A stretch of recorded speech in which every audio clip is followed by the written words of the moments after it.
Let me tell you something you already know. The world ain't all sunshine and rainbows. It's a very mean and nasty place, and I don't care how tough you are, it will beat you to your knees and keep you there permanently if you let it. You, me, or nobody is gonna hit as hard as life. But it ain't about how hard you hit.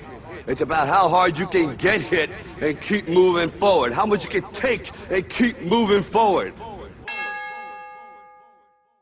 Well, hi, good evening, everybody. Thank you for tuning in. Currently, you are with the TBK podcast. I'm your host, David. We're with Tunde, and we're also with Rash. Say hi, fellas. What's going on, people? Yeah, we want to kind of get into a couple of things tonight. The main one I think we're gonna work on is AJ and Pulev. You know, the fight's come. It's been minimal fanfare because of COVID and stuff and what have you. And plus, I think probably other fights have taken the limelight from it. I think we'll start with Rash on this one. What do you think we're going to get out of this fight, and what do you think of the matchup? Yes, like you said, it's kind of gone under the radar a little bit because of the whole COVID thing. I think before, I think if it was a normal fight and there was a crowd there, I think we would have got like a bigger build up. We would have got press conference and whatnot for the fight and everything. I think AJ kind of has to go back to being himself, because obviously he came off the loss against Ruiz. He adapted well in the rematch, like he moved around. But with this fight, I think he has to kind of come forward again and have that confidence to be that kind of destroyer. You know what I'm saying? That come forward, try and take him up, because as I've mentioned before, like AJ and Pulev were meant to fight in I think it was like 2017, and Pulev said something that was a bit interesting to me.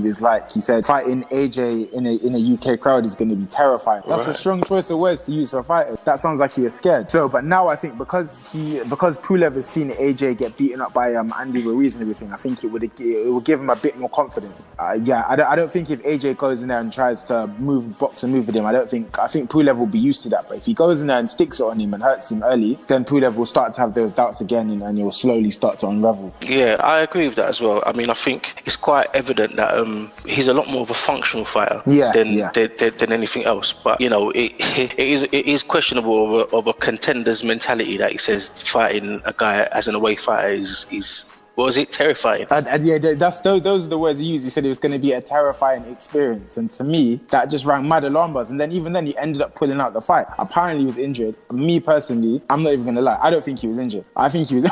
I think he bottled it.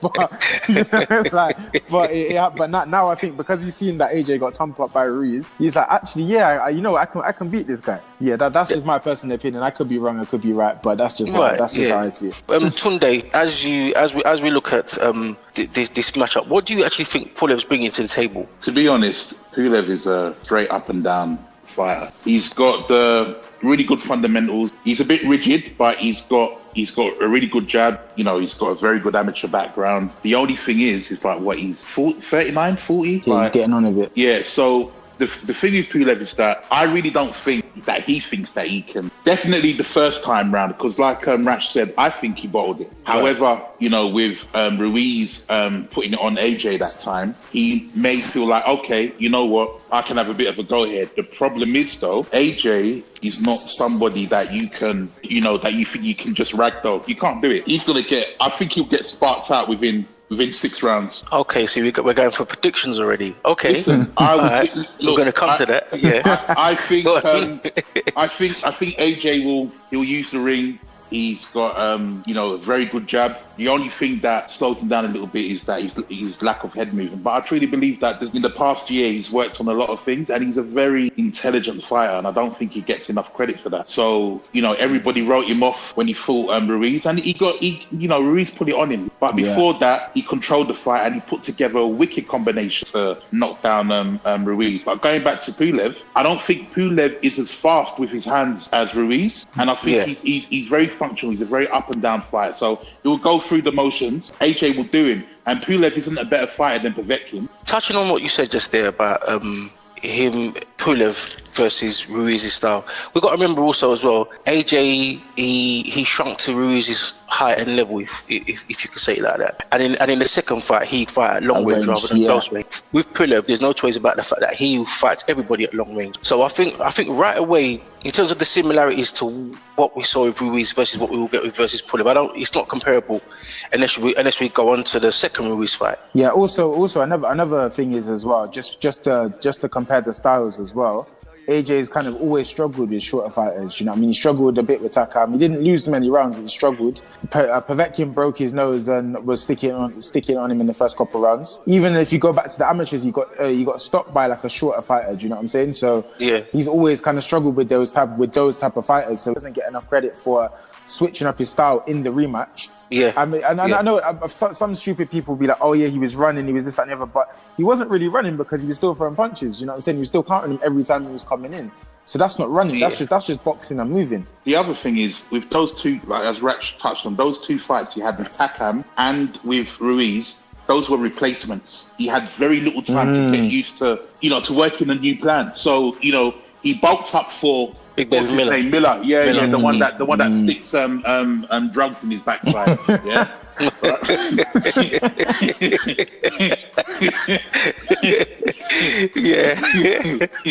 know what I mean? And he had a completely different plan for Miller. And then in order, what was it? A few weeks' notice for Ruiz, and it was even shorter for Takam. It was like a week. Yeah, you're right. Right. You're right. Yeah. Do you know what I'm saying? So he had no time at all to change his plan, and especially with Baby Miller, like you got to look at it. It's like he's bulked up. He's not going to be able to, bulk down in 3-4 weeks. It's not, it's not possible. So he was already on the back foot with that. However, you have to fight what's put in front of you. You've got to beat what's put in front of you. I still believe that, regardless of what Pulev brings, he's going to get sparked. The only way that he has even a smidgen of a chance of doing well in the fight is, as you said, David, to keep it long.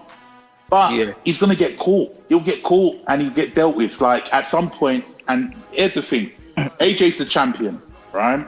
The challenger has to put it on the champion, in order to get anywhere in regards to points. He's going to have to make a proper attack. So, in terms of keeping it long, I don't think that's going to work for him. A question I think I got for both of you as well, because everything you said was so valid and bang on point, really and truthfully.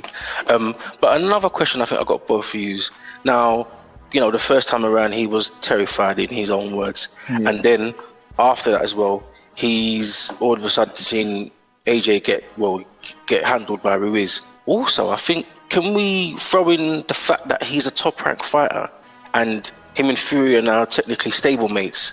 All the rubbish that Bob Aaron's been talking as well. Do you think that might be giving him a bit of a false sense of hope? Of course. Yeah, I think Bob knows how to talk his fighters up as well, to be fair. Like, if one thing, Bob can sell a fight. So if he really wants to. Like, we don't talk about the main thing. We'll save that for a different time. But right, okay, because I know exactly where you were going with that.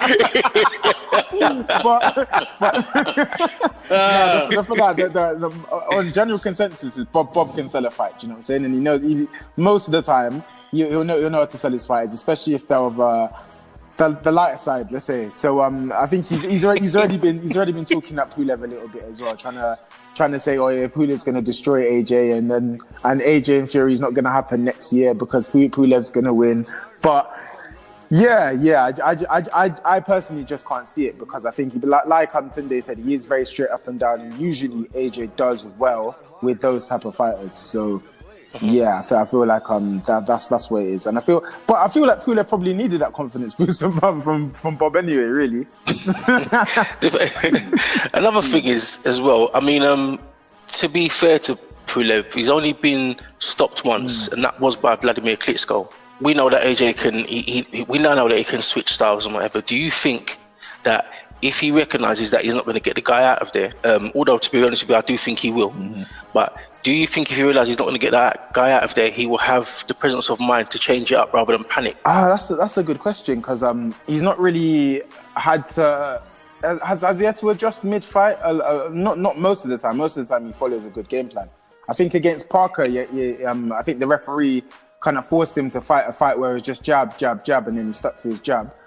But then, I'm not too sure, It just depends if he can actually make a mid-fight adjustment. On that, I think the Povetkin fight, he made an adjustment. Actually, yes. Literally, sorry to cut you off, bro, but to contradict myself as well, in the Vlad fight, you could see him kind of say, you know what, this long range boxing thing ain't working. I'm actually just going to go and try and take his head off now. So to be fair, he can. Yeah, he can make adjustments. He can. It's just not. It's just his IQ's good for where he began. It's just not of say. It's a mad comparison, but say like a Lennox Lewis type of thing. It's not there, but it's from he only started when he's 19 or whatever. His IQ is good. You know what I mean? We've got to bear in mind that this is somebody who he's got three of the belts. He got them like what? He got his IBF 2016. 2013 he turned pro. 2012 he was Olympic champion. 4 years before that he picked up gloves for the first time. It's crazy. For the first time he picked up gloves when he was 19 years of age. A year later he got the ABAs. That is crazy. A year later, then he got the silver in the world in the worlds the year after that. Then all of his madnesses with like, you know, with the police and whatnot and all of that. This is somebody who you need to understand, like, boxing is something, in order to get the fundamentals right, you've got to do it from young. You have to do it from young. Otherwise, it's an uphill struggle. And this is somebody who's been at the deep end from the first time he's picked up a pair of gloves. Yeah. Like, you know, you've got a man like Fury's been fighting from when he was in his mum's stomach. Yeah. You know, trying to, you know, punch up the kidneys and all of that sort of thing there. Yeah. But it's like we people forget like how young AJ is in boxing. Yeah. And you know, he fought Charles Martin. And you know, he shouldn't have been in that fight, right? He just got the British title from Dylan, the British title. So he shouldn't even have been in that fight. He got called out, sparked out, man. Then, you know, 2 fights later, he's fighting in Klitschko. Yeah. His first test, he like knocks man down, then he gets knocked down himself, and then he's got up and then sparked man out a few rounds later. Like, he's constantly learning on the job. World champion on the job. He's picked up all these belts on the job. And then you've got someone like Beyonce Wilder, who like, what was he doing in his 16th fight? He was knocking out light heavyweights in the gym hall. In a gym hall or in an off license. What are you talking about, bro? Like, this is what I'm saying. Shout out we've Duke got to. Shout out Duke. Yeah, shout out Duke. Duke's the guy. Duke's the guy when it comes to Wilder for sure, man. We've definitely got to shout out Duke when we talk about Wilder. In order to do what he's done, he has to have a certain level of intellect. He has to have a really good understanding of what it is he needs to do, and he's done it. Yeah, albeit he got beat by Ruiz, but he came back and he corrected that. So AJ's going to put out a statement, not because he has to, right? But you know, he just feels like he's going to just go out there, do what he needs to do. I don't think whether it goes 3 rounds or 12 rounds, he will put on a bit of a clinic the same way he did with Ruiz in the second fight. Okay. I mean, again, there's a couple of things that I've got unpopular opinions on, but we're not going to labour the point too long. I do think, though, the potential is there for him to get as frustrated as he did in the Vlad fight, dealing with the European jab and grab style. But again, we're waiting to be seen. I don't doubt that he can win, but at the same time, I think if you look at what Pulev is good at, it's jabbing. Jabbing and being awkward. Yeah. Do you know what I mean?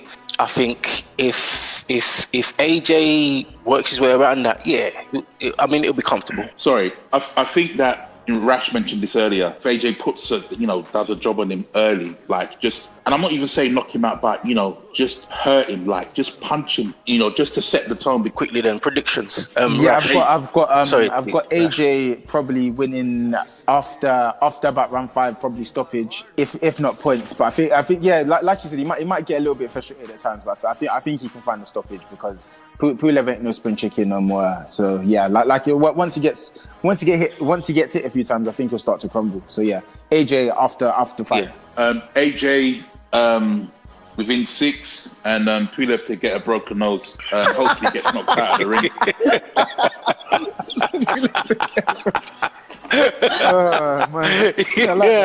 I've got AJ stoppage, but I'm going for about round 8. Yeah. I ain't worried about whether he's got a broken nose or not, to be honest with you, Pulev. But yeah.